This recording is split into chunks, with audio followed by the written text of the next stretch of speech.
Good tidings, fellow Earthlings, and welcome to League Unlock. Eric and Mark with you guys, and we've finally got some actual MSI content that we can preview because we had the group draw for the play-in stage, which gets starting at the start of May, and these groups are absolutely disgusting, Mark. They're disgusting. Yeah, I am not liking the way that it worked out here in this group draw. You have so much power right off the bat here in one of these groups, and the other group, not quite so much power here, and so this is going to be not, I think, the best setup here for this play-in stage. And you got to remember here, when you're looking at all these play-in teams, and with a lot of respect here saying this, you're only wanting really a couple of these guys getting out here because you're having to think about who they're playing against and what they're going to be going up against here in these play-in matches against a team like a Team Liquid here. And this is where you're thinking to yourself, well, yeah, you're looking at Group A, you're looking at some of these teams, you're thinking to yourself, okay, they can put up a fight here, maybe in a best of series, find a way to get an advantage here. But when you're looking over to Group B, not looking as good. I mean, Fenerbahce and Fongvu, those are the two best teams in play-ins. People thought that before this group draw. People still think that afterwards, and only one of them are going to be getting through this group stage, which is too bad. And even if you're talking about Isurus Gaming, I think if you throw them in Group B, they're probably one of, if not the favorites, to get out of that group. So the fact that all three of them are in that same Group A is pretty much insane. And again, it's the winner of Group A, the way the format works. Whoever wins that one is going to be going up against Team Liquid in a best of series, and the winner of Group B will go up against Flash Wolves, and winners of that go to the main stage, and the losers play in another best of, and the winner of that. So three teams are coming from this play-in stage. And now that's the important thing here, because when you look at it and when we're looking at those top teams, you're looking at a Fenerbahce and you're looking at Fongvu Buffaloes, you're thinking to yourself, good, we got those two teams. These are teams that I think are quality kind of, quote-unquote wild card teams here to throw in and try to play their way in here, but you have to be finding this another team here, and you want it to be kind of this underdog story that we do see from time to time here. And I do think that a couple of these squads have the chance for it, but I think the way that the groups are split out here maybe won't play into that. We're going to take a look at all 8 of these teams in the play-in stage, and you got to start with the best team coming in. Fongvu, I feel like they're just better than Flash Wolves. Coming into this event, I think you rate them higher because they look stronger. I think they're stronger than what we've seen in the MLS this year. You remember back to 2018 Worlds, this pretty much same squad played there and actually got 2 wins, and thank you, Mr. Buffalo from G2, as we remember. Yeah, all important Mr. Buffalo coming through with the win for the G2 squad last time here at Worlds. But now you do have to think about what was the performance. Was there any type of benefit from being at Worlds for this roster here and what we've seen from them? Well, actually, their performance this year, I think, is maybe a notch below what we saw at Worlds in that run there. I think that they have shown maybe a little bit less professionalism in their actual play here, but I think that when you are looking at these play-in teams, you gotta put some respect on the Buffalo here because they're gonna make the hometown crowd happy with their performance. And yeah, for them, obviously the main guy you're looking at is Giros in that top lane. He got MVP again, back-to-back splits for him, 31 solo kills, Mark. I think you gotta take a step back and think about that for a second. 31. Most guys, you hit double digits and you're happy with that in a split. He absolutely destroyed the Vietnam League, and these guys as a whole, you saw that gold differential. They are destroying the early game. They crushed the entire season. I would be surprised if we don't see them in the main group stage for MSI.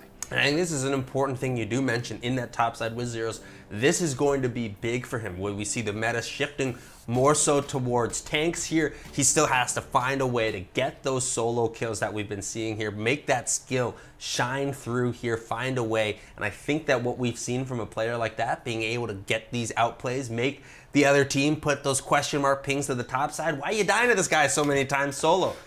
It's the skill. This guy has got to be good, and he's got to bring the performance here. Yeah, and Irelia, his most played champion, which, as we know, has a whole lot of outplay potential. He's going to be the man to watch on that Buffalo squad. The reason this group is stacked is because you got the second best team in 1907, Fenerbahce, from the TCL.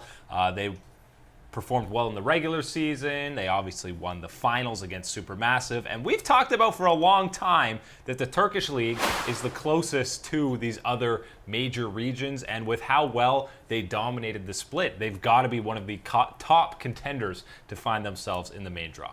That is the thing that we have seen the past couple of years with the likes of Royal Bandits, of Supermassive, and 1907 Fenerbahce. This is the squad here that is making their appearance here for the TCL at this MSI, winning this one out here. And you have to be thinking to yourself, well, we've seen Fenerbahce before in the past couple of bits here on the international stage. We have seen them put up reasonable fights here, but not actually able to come away with really anything of note for themselves here. That has to be the goal. This event here, to finally kind of make that footmark, make that statement here, that you're able to compete and make these type of upset plays against some of these higher level regions. And the top side of the map is what you want to pay attention to with this squad. Kire and Ruin, both guys who have some LCS experience over in Europe. Kire is a guy who's never really broken out in the European scene, but he got MVP of Turkey here in the regular season, and Ruin was one of the few bright spots with that old Giants roster. They were both part of that all-pro squad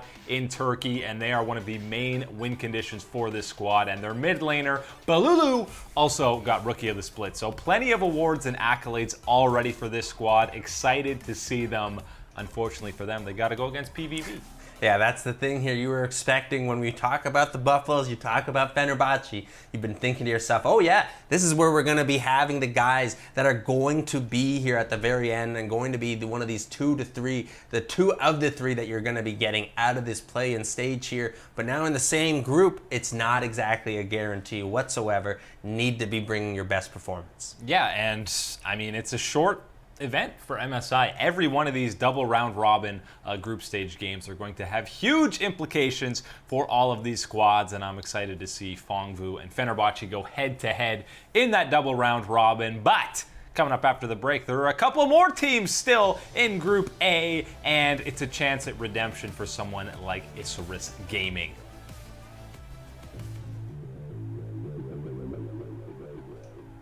Welcome back, everybody, here to League Unlock. Eric and Mark joining you guys, looking at the teams in the 2019 MSI play-in stage, where we have a ridiculously stacked Group A. We already talked about Fenerbahce and PVB, who are the favorites to win the entire play-in stage and get to the knockout rounds, but they're in the same group. And unfortunately, there are 2 other teams that are stuck in this group. Starting with the winners from the Latin League, which, again, it's not North and South anymore, Mark. It's combined as one, Isurus Gaming. Oh boy, Isurus Gaming taking down Rainbow 7, finding a way. A lot of storylines in there. Oh man, there are a lot of storylines there, especially a lot of revenge here for the players type of situations. And the story here, though, that I want to focus on with Isurus Gaming, gotta be on Seye mid lane. You gotta get this guy has got to make his way through this play-in stage. We've been talking about his team and his success and lack thereof on the international stage, but his gameplay and his performance is there. It's up to the level we want to see him pop off. Yeah. But it's got to be brought up here with some backup. Obviously, him and jungler Audi were part of Rainbow 7. Last year when they went to MSI, they were one of the favorites. They got upset by Gambit to get out of that group. They finished 1 game back of them, so a little bit of a disappointment there. So they're back. They already got revenge against their former squad. Here they are back at MSI, and they actually finished 4th in the regular season. So they went on a bit of a run in the playoffs to even get here. And for Isurus as a game, or as an organization, it's been a while since they were at MSI, 2017, and they didn't do so well, but obviously the roster is completely different. But yeah, Seye has dominated the Latin American scene for years now. He's one of the oldest guys in the league. He's been around since 2013 on Lion Gaming originally. So he's looking for some international success. But again, unfortunately for him, he's in Group A. Yeah, and the really unfortunate thing again for him has really been, it's not really been his performances. Yes, you gotta say, you gotta put some of that onus on yourself to get the results that you want here. But again, in a team game like this, League of Legends, and how things work out, especially on the international stage, when you start having to compare yourself against these other players from other regions, the gaps become a lot bigger here, and it wasn't able to be overcome for Seiya and the rest of his teammates. Here with Isurus Gaming, you gotta find a way. This is what we've been talking about, and it's not really about this organization themselves. It is more about Seiya. It is a little bit more about that personal history here, but this should be something that the Latin America region really wants to focus on here and wish that their team here the best of luck, because man, you're gonna need it in a Group A like this. And I mean, the Latin American scene has been one of the better minor regions, especially now that you've combined North and South to make one region, so you have teams that are a combo of all the best players among them. So you feel a little bit bad, because if they were in Group B, this Group B, I think they have a decent chance of getting out of that one. But again, Group A, going to be rough for them. And the final squad in Group A, the OPL, the Direwolves have been the representative for the last few splits, MSI and Worlds the last 2 years. They've definitely disappointed. I think people are yearning to see the Oceania League live up to some of the hype and really showcase that it can at least compete. But the Bombers, who are going this year, it's not the Direwolves, it is the Bombers, and they're tough. I mean, they're in Group A, they're short out of luck, but they had a lot of hype this split. They completely dominated the regular season and the playoffs. The only squad with 2 Korean imports on the team, and look at that, you win the split. This is such a rough draw here for the Bombers, because this has been a squad that, you're right, people have been wanting to see the OPL kind of put up one of these surprising performances here as a wild card region, come up here, disrupt the order, and find a way to book your ticket. And that is what people had hoped with the Bombers squad, getting a new team here, new fresh blood here in at this situation to try and do it in the way they'd been playing and performing. Again, 19-2 in the regular season here. This was a pretty convincing effort here from the Bombers that they were the top squad. And this is what you go up against here into Group A. This is not the draw that you were dreaming of. Yeah, so Mimic and Balkan are the Korean imports here, and surely enough, they were 2 of the standout players on this squad. Mimic got MVP for the top lane, and Balkan got Rookie of the Split in the jungle. So, I mean, you're excited as an OPL fan to see these guys perform internationally, and who knows what happens at these events. I feel like this could easily end up being the OPL's best performing tournament internationally, just because the expectations are so incredibly low going into this absolutely stacked up Group A. But hopefully for them, they can show up a bit. Hey man, all I gotta say is keep those expectations low, because hey, we might get that upset and you're gonna feel better than you've ever felt before. With an upset like that, I'm not going to go ahead and call those type of calls there. You can't be picking it, but this is going to be rough for the Bombers. But I do want to tip my cap here. Getting to this point and the split that they have had does deserve some recognition. I'm saying 2 wins. They go upset. Ooh. Maybe 2-0 Isurus or something, but they might squeeze out 2 wins in a miracle sort of fashion. Let's go on to Group B, which, again, the much easier one. Whoever wins this is going on to face Flash Wolves, and maybe the favorite now is Detonation Focus Me out of Japan, the LJL. You remember what they did at Worlds. They finished in that 2nd seed, and they were pretty darn close to taking down Cloud9. Everybody was sweating and worried for them in that 3rd place play-in tournament. So they're coming back with basically the exact same roster. They got a new support in.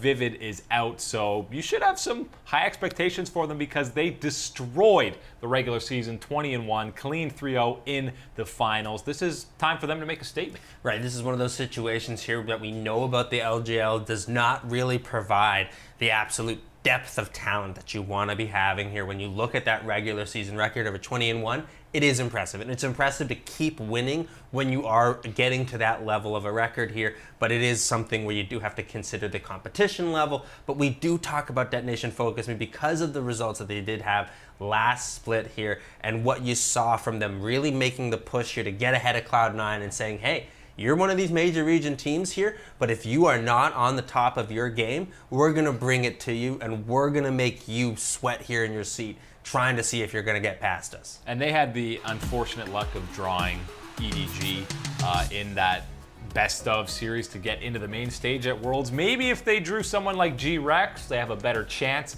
at getting out. Obviously, they lost pretty convincingly to them, but another split under their belt of training and complete dominance, and they are thrilled with this play-in draw because I think these guys are the front runners to get out of groups, and we know there's a lot of question marks around Flash Wolves and the LMS right now, so who knows? Maybe we'll have a Japanese squad in the main stage. You got to be happy with this draw for sure in this position if you're one of these fans, because looking at this one, you were expecting yourself to have to duke it out here with either one of the Buffaloes or Fenerbahce, and then even the possibility of having an Isurus Gaming in your group here would make it even more difficult of a task. Right now, looks like a clean path towards a trip here against the Flash Wolves. And Group A isn't just terrifying because of the teams. It's the team logos. You got a Buffalo, a Shark for Isurus Gaming, and Fenerbahce is basically another bull. So 2 bulls and a shark, and then an airplane that's going to be dropping artillery on you. That's impossible to get out of Group A, so everyone be thankful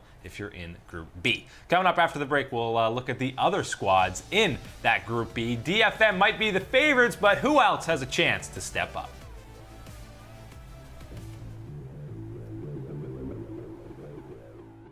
Greetings, salutations, and welcome back to League Unlock. Eric and Mark with you guys, looking at Group B in the play-in stage for 2019 MSI, and Detonation Focus Me, probably the favorites to take the top spot in that group, but don't sleep on INTZ out of Brazil, and I think most people, including myself, are surprised that we're seeing this squad here because the entire debut split in Brazil was all about Flamengo Esports. They went 20-1 in the regular season, completely dominated every statistical category that you can possibly imagine, but in the grand finals, INTZ took Game 5, but they took it down from BRTT and the boys. And our boy Shrimp. Yeah, man, this was one of those situations where we're watching Flamengo, man. You're thinking to yourself, okay, like, I'm not paying a ton of attention here. I'm focusing on a lot of the major other regions, but I'm keeping this one in mind. And man, can't wait to see him at MSI. That's exactly where you're like, yeah, we're going to see them at MSI.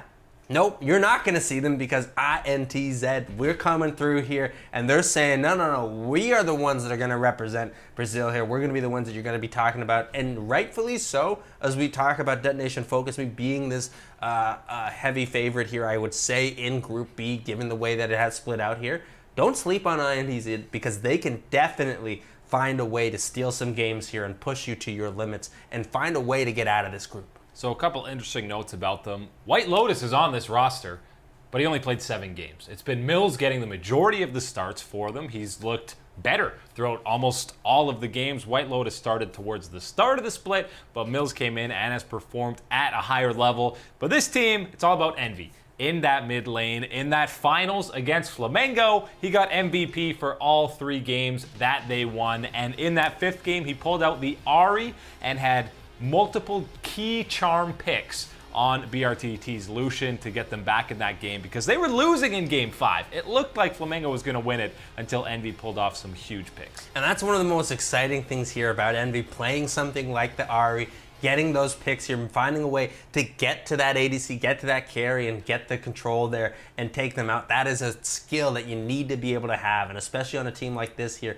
where you're going to have to be upsetting some people, making some moves. Usually the way to do that is make an aggressive composition choice here and perform and executing on it, and that's what we've seen from this squad. And so maybe a little disappointed that we're not seeing what was the best team in Brazil throughout the majority of the split. But in that best of 5, INTZ came up huge. So don't sleep on them because it isn't kaboom. They can actually maybe live up to some of the Brazil hype here. And thankfully for them, they are in Group B. So maybe they can take that top spot from DFM. The other teams here in Group B, you got Vegas Squadron out of the LCL. Yeah, that's right. It's not Gambit. Gambit's not back at an international event because Vega took him down. Yeah, Gambit had to be retired here type of situation here after the last bit. Due respects here for the accomplishments of that squad, but we got a new squad coming in through here for this time. Squadron. Hey, that's what we're talking about here, and it's going to be Vega coming through and doing their best to try and upset these 2 squads here that we've already talked about in Group B. And they went on, a pretty huge run in playoffs. They 3-0'd Gambit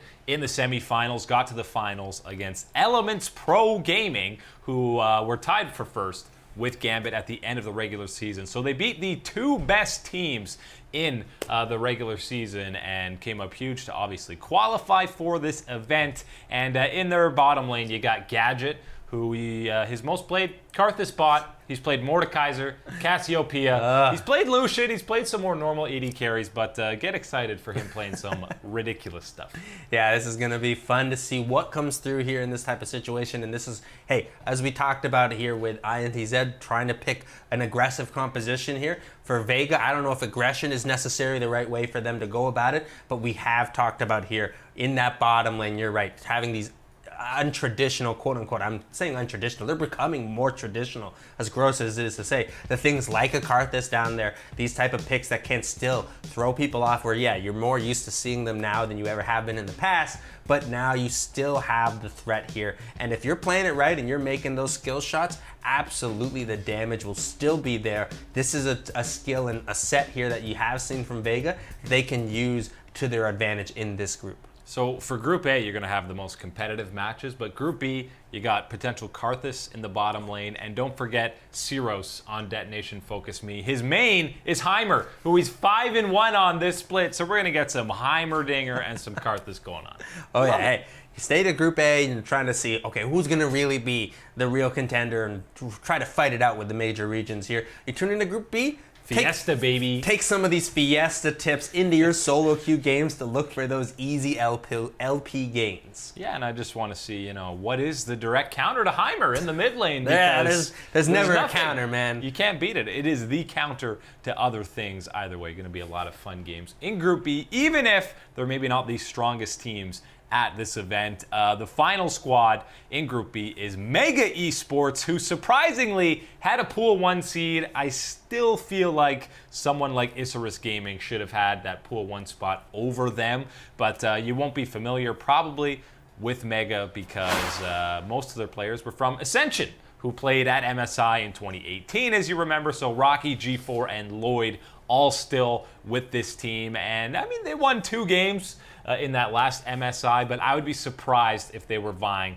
for that top spot in this group. Right, it seems to me that right now with those players, Rocky, G4, and Lloyd, yes, you do have a good base here from the Ascension team and have seen relative success to a degree. It depends on obviously how much you're really booking here for the success of Ascension at this MSI this past year. But when you do look at this squad right now and the form that they are playing and how they should be looked at towards the rest of this Group B right now, that I just don't see them really competing with these squads and the way that you're kind of looking at it as, okay, there's the strength and there's the guys that should be able to compete and challenge you for.